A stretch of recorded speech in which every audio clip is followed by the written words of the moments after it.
ওম শান্তি। আজকের মুরলির তারিখ 22শে ফেব্রুয়ারি 2021। প্রাত মুরলি মধুবন। মিষ্টি বাচ্চারা, এখন হলো চড়তি কলা বা আরোহণ কলার সময়। ভারত দরিদ্র থেকে ধনশালী হয়ে যায়। তোমরা বাবার থেকে সত্যযুগীয় রাজত্বের উত্তরাধিকার প্রাপ্ত করে নাও। প্রশ্ন: বাবার কোন উপাধি শ্রীকৃষ্ণকে দেওয়া যেতে পারে না? উত্তর: বাবা হলেন দীনদয়াল। শ্রীকৃষ্ণকে এরকম বলবে না, তিনি তো অতি ধনবান, তার রাজ্যে সকলেই ঐশ্বর্যশালী। বাবা যখন আসেন তখন সর্বাপেক্ষা দরিদ্র থাকে ভারত। ভারতকেই ঐশ্বর্যশালী করেন। তোমরা বলো, আমাদের ভারত স্বর্গ ছিল, এখন নেই, পুনরায় হয়ে যাবে। দীনদয়াল বাবাই ভারতকে স্বর্গে পরিণত করেন। গীত। অবশেষে সেই দিন এসেছে আজ। ওম শান্তি। মিষ্টি মিষ্টি আত্মারূপী বাচ্চারা এই গান শুনেছে। যেমন আত্মা গুপ্ত আর শরীর প্রত্যক্ষ। আত্মাকে এই নয়ন দ্বারা দেখতে পাওয়া যায় না, গুপ্ত থাকে। আছে তো অবশ্যই, কিন্তু এই শরীরের আবরণে, তাই বলা হয় আত্মা গুপ্ত। আত্মা স্বয়ং বলে যে আমি নিরাকার, এখানে সাকারে এসে গুপ্ত হয়েছি। আত্মাদের নিরাকারী দুনিয়া আছে, সেখানে গুপ্ত হওয়ার কোনো কথা নেই। পরমপিতা পরমাত্মাও ওখানেই থাকেন, ওনাকে বলা হয় সুপ্রিম। উচ্চ থেকেও উচ্চ হলো আত্মা, আর সর্বাপেক্ষা ঊর্ধ্বে থাকেন পরমাত্মা। বাবা বলেন, যেমন তোমরা গুপ্ত, আমাকেও গুপ্তভাবে আসতে হয়। আমি গর্ভ জেলে আসি না, একমাত্র শিব হিসেবেই আমার নামের প্রচলন রয়েছে। আমি এই শরীরে আসি, তথাপি আমার নাম পরিবর্তন হয় না। এনার আত্মার যে শরীর রয়েছে, তার নাম বদল হয়ে যায়। আমাকে তো শিবই বলা হয়, সকল আত্মাদের পিতা। তোমরা আত্মারা হলে এই শরীরে গুপ্ত, এই শরীরের দ্বারা কর্ম করো। আমিও গুপ্ত। তাহলে বাচ্চারা এখন এই জ্ঞান পাচ্ছে যে আত্মা এই শরীর দ্বারা আবৃত। আত্মা অপ্রত্যক্ষ অর্থাৎ গুপ্ত, শরীর প্রত্যক্ষ। আমি অশরীরী, বাবা গুপ্ত। তিনি এই শরীরের মাধ্যমে শোনান। তোমরাও গুপ্ত, শরীরের দ্বারা শোনো। তোমরা জানো যে বাবা এসেছেন ভারতকে পুনরায় দারিদ্রতা থেকে ঐশ্বর্যশালী করতে। তোমরা বলবে, আমাদের ভারত। প্রত্যেকেই নিজের রাজ্যের উদ্দেশ্যে বলবে যে আমাদের গুজরাট, আমাদের রাজস্থান। আমাদের আমাদের বলতে থাকলে তার মধ্যে মোহ থাকে। আমাদের ভারত দরিদ্র, এ তো সকলেই মানে, কিন্তু তারা জানে না যে আমাদের ভারত কবে ঐশ্বর্যশালী ছিল, কি রকম ছিল। বাচ্চারা, তোমাদের অত্যন্ত নেশা রয়েছে। আমাদের ভারত তো অতি ধনশালী ছিল, দুঃখের কোনো কথাই ছিল না। সত্যযুগে দ্বিতীয় আর কোনো ধর্ম থাকে না, একমাত্র দেবী দেবতা ধর্মই ছিল, এ কথা কেউ জানে না। ওয়ার্ল্ডের এই যে হিস্ট্রি জিওগ্রাফি রয়েছে তা কেউ জানে না। এখন তোমরা ভালোভাবে জানো যে আমাদের ভারত অত্যন্ত ঐশ্বর্যশালী ছিল, এখন অত্যন্ত দরিদ্র। এখন পুনরায় বাবা এসেছেন ধন সমৃদ্ধ করতে। যখন দেবী দেবতাদের রাজ্য ছিল তখন ভারত অত্যন্ত ঐশ্বর্যশালী ছিল। পরে সেই রাজ্য কোথায় গেল তা কেউ জানে না। ঋষি মুনি ইত্যাদিরাও রচয়িতা এবং রচনাকে জানে না। বাবা বলেন, সত্য যুগেও দেবী দেবতাদের রচয়িতা এবং রচনার আদি মধ্য অন্তের জ্ঞান ছিল না। যদি ওনাদেরও জ্ঞান থাকে যে আমরা সিঁড়িতে নামতে নামতে কলিযুগে চলে যাব, তাহলে রাজত্বের সুখও থাকবে না, চিন্তাগ্রস্ত হয়ে পড়বে।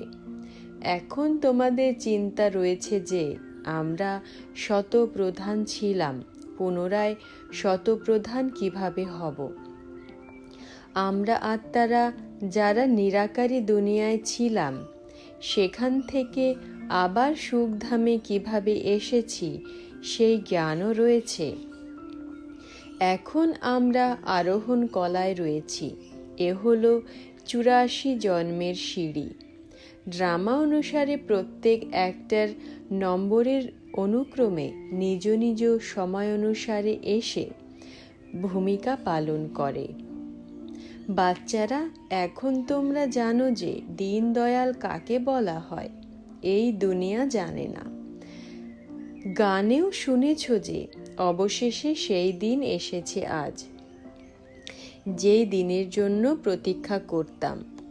সকল ভক্তরা ভগবান কবে এসে আমাদের ভক্তদের এই ভক্তি মার্গ থেকে মুক্ত করে সদ্গতিতে নিয়ে যাবেন তা এখন বুঝেছে। বাবা পুনরায় এই শরীরে এসে গেছেন। শিব জয়ন্তী যখন পালিত হয় তখন অবশ্যই আসেন। এমনও তো বলবে না যে আমি কৃষ্ণের শরীরে আসি না।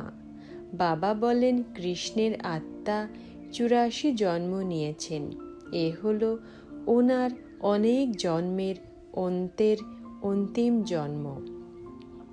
যিনি প্রথম স্থানাধিকারী ছিলেন তিনি এখন অন্তিমে হয়েছেন তত্তম। আমি তো আসি সাধারণ শরীরে। তোমাদের এসে বলি তোমরা কিভাবে 84 জন্ম ভোগ করেছ। সর্দাররাও মনে করে এক ওঙ্কার হলেন পরমপিতা পরমাত্মা বাবা। তিনি বরাবরই মানুষ থেকে দেবতায় পরিণত করেন। তাহলে কেন না আমরাও দেবতা হয়ে যাই? যারা দেবতা হয়েছিল তারা দৃঢ়ভাবে আঁকড়ে থাকবে। একজনও তো নিজেদের দেবী দেবতা ধর্মের বলে মনে করে না। অন্যান্য ধর্মের ইতিহাস অতি ক্ষুদ্র, কারোর 500 বছরের, কারোর 1250 বছরের। তোমাদের ইতিহাস হলো 5000 বছরের। দেবতা ধর্মাবলম্বীরাই স্বর্গে আসবে, অন্যান্য ধর্ম তো আসে পরে। দেবতা ধর্মাবলম্বীরাও এখন ড্রামা অনুসারে অন্য ধর্মে কনভার্ট হয়ে গেছে, পরেও এভাবেই কনভার্ট হবে, পুনরায় নিজের নিজের ধর্মে ফিরে আসবে। বাবা বোঝান, বাচ্চারা তোমরা বিশ্বের মালিক ছিলে। তোমরাও বোঝো যে বাবা স্বর্গে স্থাপনা করেন, তাহলে আমরা কেন স্বর্গে থাকব না? বাবার থেকে আমরা অবশ্যই উত্তরাধিকার প্রাপ্ত করব। তাহলে এর দ্বারাই প্রমাণিত হয় যে এরা আমাদের ধর্মের। যারা হবে না তারা আসবেও না। তারা বলবে পরধর্মে কেন যাব? বাচ্চারা, তোমরা জানো সত্যযুগ নতুন দুনিয়ায় দেবতাদের অনেক সুখ ছিল, সোনার মহল ছিল। সোমনাথ মন্দিরে কত সোনা ছিল। এই রকম অন্য আর কোনো ধর্ম হয় না। সোমনাথ মন্দিরের মতন এত মূল্যবান মন্দির আর হবে না। অনেক হীরে জহরত ছিল। বুদ্ধাদিদের কোনো হীরে জহরতের মহল থাকবে কি? না, তা থাকবে না। বাচ্চারা, তোমাদের যে বাবা এত উচ্চ বানিয়েছেন, তোমরা তাকে কত সম্মান করেছ। সম্মান করা তো উচিত, তাই না? মনে করে যে ভালো কাজ করে গেছে। এখন তোমরা জেনেছ যে সর্বাপেক্ষা ভালো কর্ম তো পতিত পাবন বাবাই করে যান। তোমাদের আত্মা বলে সর্বোত্তম সেবা অসীম জগতের বাবাই এসে করেন। আমাদের কাঙাল থেকে রাজা, বেগার টু প্রিন্স করে দেন, যিনি ভারতকে স্বর্গে পরিণত করেন। ওনার সম্মান এখন কেউ রাখে না। তোমরা জানো সর্বোচ্চ মন্দিরের গায়ন রয়েছে যা লুণ্ঠিত হয়েছে। লক্ষ্মী নারায়ণের মন্দিরকে কখনো কেউ লুণ্ঠন করেনি। সোমনাথের মন্দিরকে লুণ্ঠন করেছে। ভক্তি মার্গেও অতি ধনবান হয়। রাজাদের মধ্যেও নম্বরের অনুক্রম তো থাকে, তাই না? যারা উচ্চ পদাধিকারী হয়, নিম্ন পদাধিকারীরা তাদের সম্মান করে। সভায়ও নম্বরের ক্রমানুসারে বসে।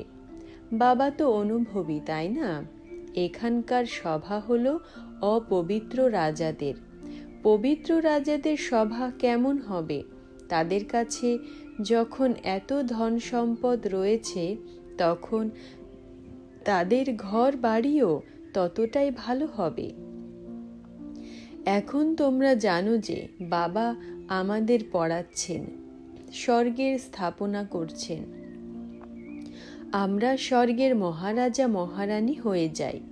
পুনরায় নামতে নামতে ভক্ত হয়ে যাই। তখন আমরাই সর্বপ্রথমে শিব বাবার পূজারী হব। যিনি বিশ্বের মালিক করেছেন তারই পূজা করব। তিনি আমাদের অত্যন্ত ধনবান করে দেন। এখন ভারত কত দরিদ্র। যে জমি 500 টাকায় নিয়েছিলে তা এখন 5,000-এরও অধিক হয়ে গেছে। এসব হলো আর্টিফিশিয়াল দাম। ওখানে তো জমির মূল্য থাকে না। যার যতখানি চাই ততখানি নিয়ে নেবে। প্রচুর সংখ্যক জমি পড়ে থাকবে। মিষ্টি জলের নদীর ধারে তোমাদের মহল থাকবে। অতি অল্প সংখ্যক মানুষ থাকবে। প্রকৃতি হবে দাসী। ফল ফুলও অতি উত্তম গুণমানের পাওয়া যাবে। এখন কত পরিশ্রম করতে হয়, তবুও অন্ন পায় না। ক্ষুধা তৃষ্ণায় অনেক মানুষ মারা যায়। তাই গান শুনলে তোমাদের রোমাঞ্চিত হওয়া উচিত। বাবাকে দীন দয়াল বলা হয়। দীন দয়ালের অর্থ তো বোঝো, তাই না? কাউকে ঐশ্বর্যশালী করে? অবশ্যই যেখানে আসবে তাদেরকেই ধনবান করে দেবে। বাচ্চারা, তোমরা জানো তোমাদের পবিত্র থেকে অপবিত্র হতে 5,000 বছর লাগে। পুনরায় এখন বাবা অতি শীঘ্র অপবিত্র থেকে পবিত্র করে দেন, উচ্চ থেকেও উচ্চ করে দেন। 1 সেকেন্ডে জীবন মুক্তি প্রাপ্ত হয়ে যায়। তারা বলে, বাবা আমরা তোমার। বাবা বলেন, বাচ্চারা তোমরা হলে বিশ্বের মালিক। পুত্র সন্তানের জন্ম হয় আর উত্তরাধিকারী হয়ে যায়। কত খুশি হয়। আর কন্যা সন্তান দেখে চেহারা উদাস হয়ে যায়। এখানে তো সব আত্মারাই সন্তান। এখন জেনেছ যে আমরা 5,000 বছর পূর্বে স্বর্গের মালিক ছিলাম। বাবা এমনভাবে তৈরি করেছিলেন। শিব জয়ন্তী পালন করে, কিন্তু জানে না যে তিনি কবে এসেছিলেন। লক্ষ্মী নারায়ণের রাজ্য ছিল, সেটাও কেউ জানে না। জন্মদিন পালনের জন্য শিবলিঙ্গের বড় বড় মন্দির তৈরি করে, কিন্তু তিনি কিভাবে এসেছেন, এসে কি করেছেন, কিছুই জানে না। একেই বলা হয় ব্লাইন্ড ফেথ বা অন্ধশ্রদ্ধা। তারা এটা জানেই না যে আমাদের ধর্ম কি, তা কবে স্থাপিত হয়েছে। অন্যান্য ধর্মাবলম্বীরা জানে যে বুদ্ধ কবে এসেছিলেন, তিথি তারিখও রয়েছে। শিব বাবার, লক্ষ্মী নারায়ণের কোনো তিথি তারিখ নেই। 5000 বছরের কথাকে লক্ষ লক্ষ বছর লিখে রেখেছে। লক্ষ লক্ষ বছরের কথা কি কারো স্মরণে আসতে পারে? ভারতে দেবী দেবতা ধর্ম কবে ছিল তা বোঝে না। লক্ষ লক্ষ বছরের হিসাবে তো ভারতের জনসংখ্যা সর্বাপেক্ষা অধিক হওয়া উচিত। ভারতের জমিও সর্বাপেক্ষা বৃহৎ হওয়া উচিত। লক্ষ লক্ষ বছরে কত মানুষের জন্ম হয়, অগণিত মানুষ হয়ে যায়। এত তো নেই, আরো কম হয়ে গেছে। এ সমস্ত কথা বাবা বসে থেকে বোঝান। মানুষ যখন এ কথা শোনে তখন বলে যে এমন কথা তো কখনো শুনিনি, না শাস্ত্রতে পড়েছি। এ তো অতি বিস্ময়কর কথা। বাচ্চারা, এখন তোমাদের বুদ্ধিতে সমগ্র চক্রের জ্ঞান রয়েছে। এখন ইনি হলেন অনেক জন্মের অন্তের অপবিত্র আত্মা, যিনি শতপ্রধান ছিলেন। তিনি এখন তমপ্রধান, পুনরায় শতপ্রধান হতে হবে। আত্মারূপী তোমরা এখন শিক্ষা লাভ করছো। আত্মা কানের মাধ্যমে শোনে, তাই শরীর দুলতে থাকে, কারণ আত্মা শোনে, তাই না? অবশ্যই আমরা আত্মারা 84 জন্ম নেই। 84 জন্মে 84 জন মাতা পিতাকে অবশ্যই পেয়েছি। এও তো হিসেব, তাই না? বুদ্ধিতে আসে যে আমরা 84 জন্ম নেই, আবার স্বল্প মেয়াদী জন্মগ্রহণকারীও থাকবে। এমনি এমনি কি সকলে 84 জন্ম নেবে নাকি? না, তা নেবে না। বাবা বসে বসে বোঝান যে শাস্ত্রতে কি কি সব কথা লিখে দিয়েছে।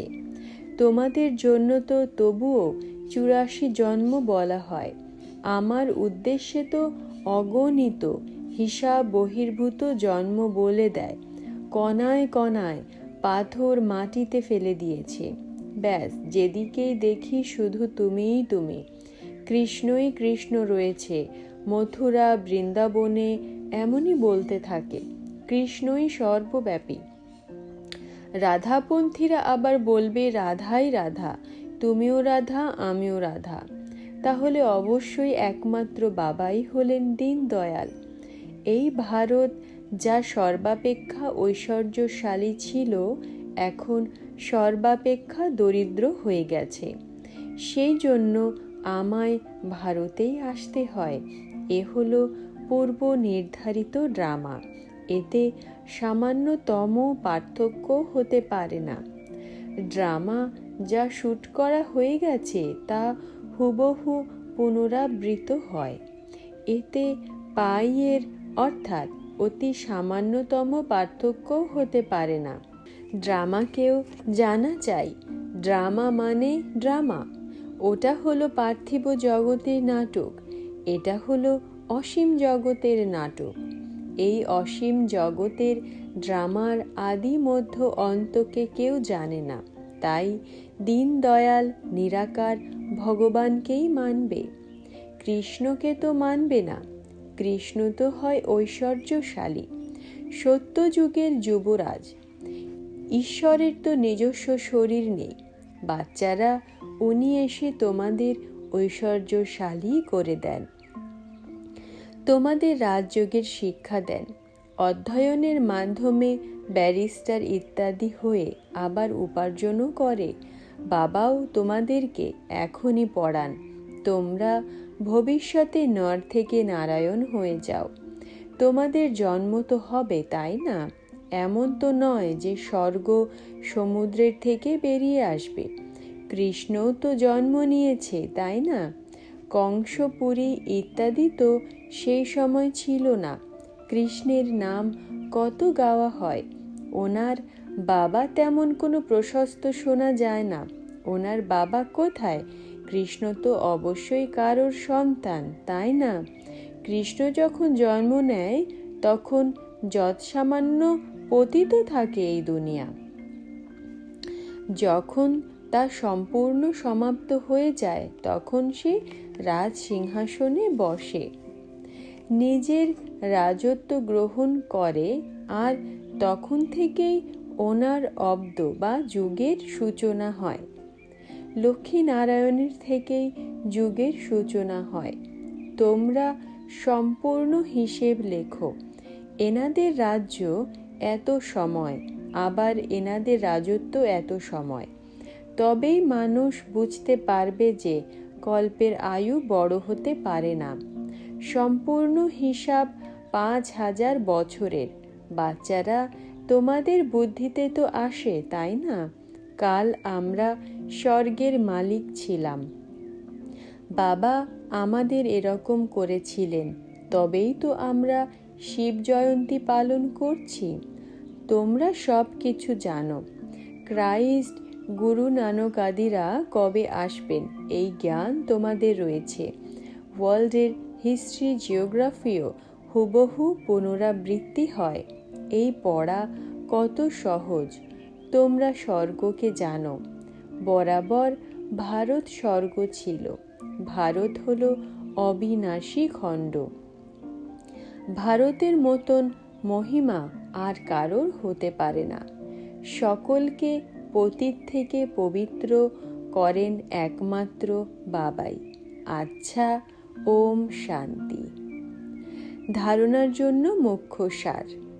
প্রথম পয়েন্ট, ড্রামার আদি মধ্য অন্তের জ্ঞানকে বুদ্ধিতে রেখে সমস্ত চিন্তা পরিত্যাগ করতে হবে। একমাত্র শতপ্রধান হওয়ার চিন্তা রাখতে হবে। দ্বিতীয় পয়েন্ট, দীনদয়াল বাবা ভারতকে দরিদ্র থেকে ঐশ্বর্য সমৃদ্ধে পরিণত করতে আসেন। সম্পূর্ণরূপে ওনার সাহায্যকারী হয়ে উঠতে হবে। নিজের নতুন দুনিয়াকে স্মরণ করে সদা খুশিতে থাকতে হবে। বরদান, একসঙ্গে 3টি রূপের মাধ্যমে সেবা দানকারী মাস্টার ত্রিমূর্তি হও। ব্যাখ্যা, যেমন বাবা সদা 3 স্বরূপের মাধ্যমে সেবায় উপস্থিত থাকেন, বাবা শিক্ষক এবং সদ্গুরু, তেমনি তোমরাও বাচ্চারাও প্রতি মুহূর্তে মন, বাণী এবং কর্ম এই 3 রূপের দ্বারা একই সাথে সেবা করো। তবেই বলা হবে মাস্টার ত্রিমূর্তি। ত্রিমূর্তি হয়ে যে প্রতি সেকেন্ডে 3 রূপের মাধ্যমে সেবায় উপস্থিত থাকে সেই বিশ্ব কল্যাণ করতে পারবে। কারণ এত বড় বিশ্বের কল্যাণ সাধনের জন্য যখন একই সময়ে 3টি রূপের মাধ্যমে সেবা করা হবে তখনই সেই সেবার কার্য সুসম্পন্ন হবে। স্লোগান, উচ্চ ব্রাহ্মণ সেই যে নিজের শক্তির দ্বারা মন্দকে ভালোয় পরিবর্তন করে দেয়। উচ্চ ব্রাহ্মণ সেই যে নিজের শক্তির দ্বারা মন্দকে ভালোয় পরিবর্তন করে দেয়। ওম শান্তি, ওম শান্তি, ওম শান্তি।